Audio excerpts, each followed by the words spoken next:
कोठा ऊपर पापा रोवे, कोठरिया नीचे मामी गे माई, डोलिया में बेटी रोवे, आज नहीं हर छूटल गे माई, के करा के पापा कहब, के करा के मामी गे माई, के करे पंजरवा जाई, बैठवा सजना जी, ससुर जी के पापा कहिया, सासू जी के मामी जी, अरे हमरे पंजरवा लागी, बैठी हाय धानिया, एका को सगैले डोलिया, दुई को सगैले गे, आगे डोलिया में बेटी रोवे, आव नहीं हर छूटल गे माई, चुप रहूं बमना बेटी, चुप रहूं सपना बेटी हो, तोहरे खातिर घरवा पापा के दुअरवा सजल बड़ा रे सोहावन लागे हो, कैसे चुप रही पापा जी तोहरी घरवा, रात भर के बसेरा लागे हो, होते बिनु सारा पापा जी तेजी देवा, बेटी के दूर भेजी देवा जी, नजर से भले बेटिया दूर जाइबू, पापा तेजी घर से नहीं हो,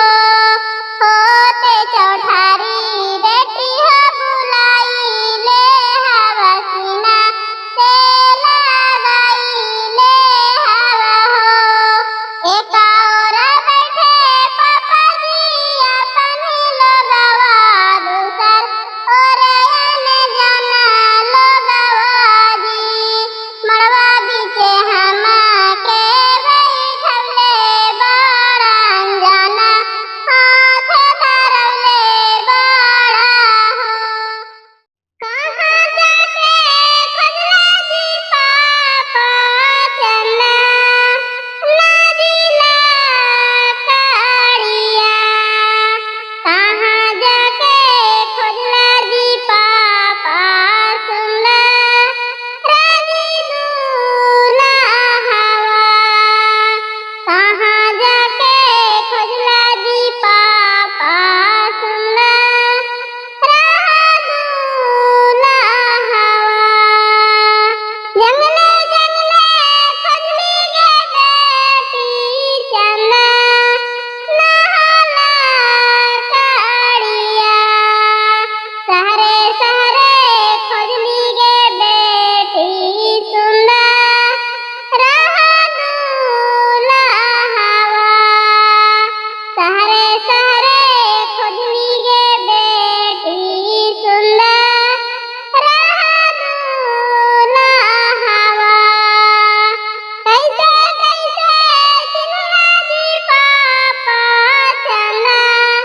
नहाला काड़िया, कैसे कैसे चिन्हला जी पापा सुनला दूल्हा हवा, बाबा जाहे बैठाने गे बहिना, भैया तोहरे पास, चंदा जैसन मुहामा गे बहिना, काहे कइने छे उदास, काते तोरा कहियो भैया, काते दियो तोरा ज्ञान, होते बिनु सरवा हो भैया, बहिना होए तो वीरान, बाबू जामे बैठाने गे बेटी, चाचा तोहरे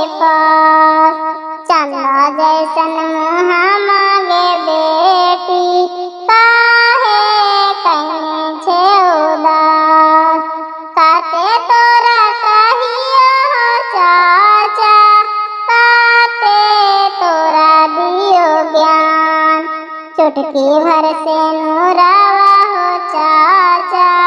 घरवा हो तो सुनसान। चुटकी भर से नूरावा हो चाचा, घरवा हो तो सुनसान। पापा जी जहिया बैठा के काहे दान कैला जी, पापा जी तेह सुंदर बेटी के वीरान कैला जी। काहे खातिर दिला पापा पावे पाई जनिया, काहे खातिर दिला पापा नक में नथुनिया।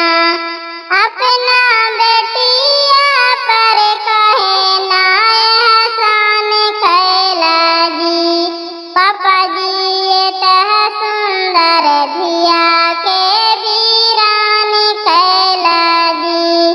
बचपन में करती रहला कहेला दुलार जी, आज काहे लैला पापा डोलिया कहार जी। कैसे रहवा दूसर घर न ध्यान कैला जी, पापा जी